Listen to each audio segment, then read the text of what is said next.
আসিফ নজরুলের যে পদ পদবি সেখান থেকে তাকে পদত্যাগ করানো অথবা তাকে ব্যক্তিগতভাবে লাঞ্ছিত করানো অনেক ধরনের আলাপ আলোচনা আমরা কিন্তু অনলাইন প্ল্যাটফর্মে শুনতে পাচ্ছি। সমন্বয়করা যে সিদ্ধান্ত নিয়েছেন রাষ্ট্রপতি ইস্যুতে, এটা আবারও এই বিতর্ককে বাড়াবে। তবে আসিফ নজরুল এবং আরেকজন উপদেষ্টা মাহফুজ অতি দ্রুত গ্রেপ্তার হতে যাচ্ছে। শুধু এটাই না, সমন্বয়কারীরা কিংবা সাধারণ ছাত্র জনগণ তাদের উপর ক্ষিপ্ত কিংবা তাদের পদত্যাগের জন্য আজকে তারা মাঠে নামছে। অবশেষে লাইন আসছে আসিফ নজরুল, লাইনে না আসে তো উপায় নাই, লাইন আসতেই হবে তাকে। দর্শক, পাল্টাপাল্টি কথা কিন্তু চলছে ছাত্র সমন্বয়কদের সাথে রাজনীতিকদের। যেমন হাসনাত আব্দুল্লাহ আজকে বলছেন যে রাজনীতিবিদরা যে প্রতারণা করছেন তা আমরা দেখি। প্রিয় দর্শক, এই মাত্র পাওয়া খুবই গুরুত্বপূর্ণ ভিডিওতে আপনাকে স্বাগতম। দর্শক, আপনারা ভিডিওর থাম্বনেল দেখেই বুঝতে পেরেছেন আজকের ভিডিওটি কতটা গুরুত্বপূর্ণ হতে চলেছে। দর্শক, আজকের ভিডিওতে অনেক চাঞ্চল্যকর সব গোপন তথ্য ফাঁস করা হবে, তাই না টেনে সম্পূর্ণ ভিডিওটি দেখতে থাকুন এবং এই রকম আরো নিউজ শুনতে চ্যানেলটি সাবস্ক্রাইব করে আমাদের সাথেই থাকুন। তো চলুন দর্শক, কথা না বাড়িয়ে আমরা মূল ভিডিওতে যাই। আসিফ নজরুল এবং কি অনলাইন কিং সাংবাদিক ইলিয়াস বা পিনাকি ভট্টাচার্য বা কনক সারোয়ার, এই অনলাইন কিংদের সাথে শেখ হাসিনা সরকার পতনের আগে তারা একটা টিম হিসাবে কাজ করেছিলেন।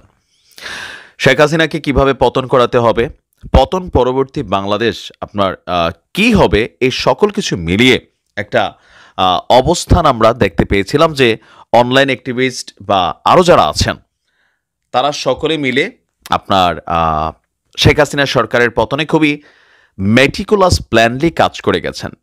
কিন্তু সরকার পতনের পর নিজেদের ক্ষমতা আধিপত্য, পাশাপাশি কার কথায় রাষ্ট্র চলবে অথবা কে কাকে ভারতের রয়্যাল এজেন্ট বানাবেন অথবা কে কাকে ফেসিস্টের দোসর বানাবেন অথবা কে কাকে জাতির পিতা উপাধি দেবেন, এই নিয়ে আপনি দেখেন আমাদের এই বড় বড় যে মানুষগুলো আছে প্রকাশ্যে কে কার খাট কটকট করে কাঁপাইছে, কার সাথে কার পরকিয়া হয়েছে, ইভেন নানান ধরনের বক্তব্য কিন্তু এই মুহূর্তে আপনার ইস্যুটা আসছে। তো সকল ইস্যুর পরে আসিফ নজরুলের যেই পদ পদবি সেখান থেকে তাকে পদত্যাগ করানো অথবা তাকে ব্যক্তিগতভাবে লাঞ্ছিত করানো অনেক ধরনের আলাপ আলোচনা আমরা কিন্তু অনলাইন প্ল্যাটফর্মে শুনতে পাচ্ছি। তো দিন শেষে কোথাও না কোথাও আজকে যেই পরিকল্পনা নিয়েছে বৈষম্যবিরোধী প্ল্যাটফর্ম, আমরা সাংঘর্ষিক অবস্থানে দেখতে পাচ্ছি সরকারে থাকা উপদেষ্টা পদে যে বৈষম্যবিরোধী নেতারা আছেন, ইভেন যারা মাঠের বাহিরে আছেন, তাদের মধ্যে কিন্তু বিভাজনের প্রথম ধাপ আজকে প্রকাশ্যে। কারণ আসিফ নজরুলের পক্ষে আমরা দেখেছি উপদেষ্টা আসিফ মাহমুদ অবস্থান নিয়েছেন, কিন্তু আইন মন্ত্রণালয় ঘেরাওয়ের যে ঘোষণা আসছে আসিফ নজরুল ইস্যুতে বরাবরই যারা শক্ত ভূমিকা রাখছে হাসনাত সার্জিসরা, তারা আজকে নিচ্ছে আরেক কর্মসূচি। তবে আন্দোলনের ডাকটা এসেছে ভিন্ন জায়গা থেকে। বিডিআর হত্যাকাণ্ড আপনাদের খেয়াল থাকার কথা, বাংলাদেশের ইতিহাসে খুবই জঘন্য একটা ঘটনা ঘটেছে। আমরা কিন্তু এই ঘটনাটার প্রকৃত রূপরেখা বা প্রকৃত সত্যটা আমিও চাই উদ্ঘাটিত হোক। যারা প্রকৃত অপরাধী তাদের সাজা নিশ্চিত করতে হবে।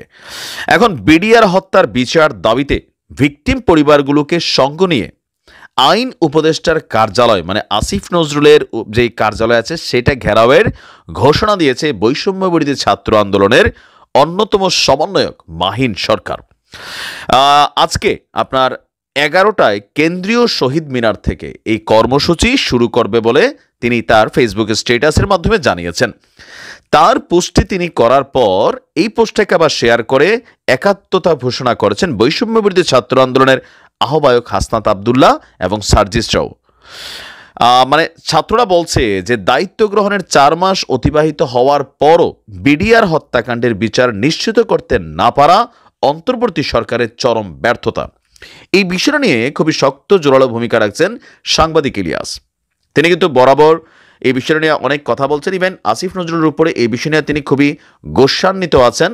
আর এটা নিয়ে গতকালকেও তিনি কিছু কথা বলেছিলেন।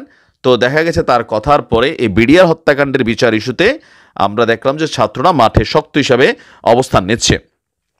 বলা হচ্ছে বিডিআর হত্যাকাণ্ডের বিচার নিশ্চিতে কমিশন গঠনে গড়িমসি করে এই সরকার দেশের তামাম জনগণের আকাঙ্ক্ষার বিরুদ্ধে অবস্থান নিয়েছে, যা স্পষ্টতই প্রহসনের শামিল। এদের বক্তব্য, ৭১-এ বাংলাদেশের আপামর মুক্তিকামী জনতার অর্জিত বিজয়কে ভারত তাদের নিজেদের জয় বলে আখ্যা দিয়ে বিভ্রান্তি ছড়াচ্ছে।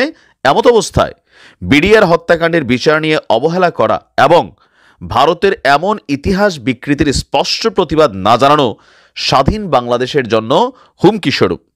এরই প্রতিবাদে মাহিন সরকার বলছেন, বিডিআর হত্যাকাণ্ডের ভিকটিম পরিবারগুলোকে সঙ্গে নিয়ে আগামী 17 ডিসেম্বর মানে আজকে আইন উপদেষ্টার কার্যালয় ঘেরাও করব। আমার সঙ্গে যদি কেউ নাও যায়, এমনকি পুরো বাংলাদেশেরও একজন যদি আমার পক্ষে না থাকে, তবে আমি দৃঢ় অবস্থান নেব। তো আপনার তার এই বক্তব্যের সাথে সাথে তা যাবে, এখানে অনেক মানুষ আছে, সাংবাদিক ইলিয়াসের আহ্বানেও এখানে তাদের সোশ্যাল একটা ইনফ্লুয়েন্স আছে, লক্ষ লক্ষ সমর্থক কর্মী আছে। আমরা আজকে হয়তো এখানে ভিন্ন কিছুই দেখতে পাবো, কারণ পিনাকি দাদার আহ্বানেও এখানে লক্ষ মানুষ সমাগত মানে একটা জায়গায় জড়ো হয়ে যাবে। তো এটাকে কেন্দ্র করে আমরা দেখছি আমাদের সরকারের পক্ষ থেকে বিশেষ নিরাপত্তা এই আইন মন্ত্রণালয়ের আশেপাশে নেওয়া হচ্ছে। আজকে সেইখানে আসলে কি ঘটতে যাচ্ছে, কোথাও না কোথাও এই সকল কিছুর পেছনে এই দায়িত্বটাতে কিন্তু আইন উপদেষ্টার দায়িত্ব। তিনি এই বিষয়টা যখন বিডিআর হত্যাকাণ্ড হয়েছিল তার তৎকালীন কিছু বক্তব্য আসিফ নজরুলের, আর এখনকার সময়ে এসে তার বক্তব্যে কিছুটা গড়িমসি দেখা যাচ্ছে, এটাও কিন্তু বাস্তবতা। তো এই বাস্তবতার প্রেক্ষাপটে আমি জানি না যে আজকে আসলে কি হতে যাচ্ছে। সমন্বয়কদের মধ্যেও বিভাজন তৈরি হচ্ছে, আবার 4 মাসের মধ্যেই দেখেন এই উপদেষ্টাদের নিয়ে বা আমাদের অনলাইন কিংদের মধ্যে সরকারকে নিয়ে এই যে একটা টালবাহানা, রাজনৈতিক দলগুলোর মধ্যে এই যে সমন্বয়হীনতা, সকল কিছু মিলিয়ে আসলে কি পরিবেশ পরিস্থিতি বা কি মেসেজ এখানে ক্রিয়েট হচ্ছে, দেখা যাক আজকে আসিফ নজরুল স্যারের সাথে কি ঘটে। তবে সর্বোচ্চ সতর্ক অবস্থায় নিশ্চয়ই আমাদের সরকারের থেকে থাকা হবে, মানে আইন শৃঙ্খলা বাহিনীর অবস্থান সেখানে নিশ্চিত করা হবে। ভারতের পার্লামেন্টে এমপিদের হাতাহাতি, 2 জন আইসিইউতে ভর্তি। ভারতের পার্লামেন্টে বিজেপি ও বিরোধী দলীয় এমপিদের মধ্যে হাতাহাতি ও ধাক্কাধাক্কি হয়েছে। বাবা সাহেব আম্বেদকরকে অবমাননা করে কেন্দ্রীয় স্বরাষ্ট্রমন্ত্রী অমিত শাহের বিতর্কিত মন্তব্য ঘিরে এমন ঘটনা ঘটে। বৃহস্পতিবার 19 ডিসেম্বর পার্লামেন্টের মকর দরজায় এমন ঘটনায় আহত 2 বিজেপি এমপিকে হাসপাতালে ভর্তি করা হয়েছে। তাদের নিবিড় পরিচর্যা কেন্দ্র আইসিইউতে রাখা হয়েছে বলে জানিয়েছেন চিকিৎসক। ক্ষমতাসীন বিজেপির এমপি প্রতাপ ষড়ঙ্গী অভিযোগ করেন, বিরোধী দলনেতা রাহুল গান্ধী নিজে তাকে ধাক্কা মারেন এবং সংসদে ঢুকতে বাধা দেন। এতে তিনি মাথায় আঘাত পেয়েছেন।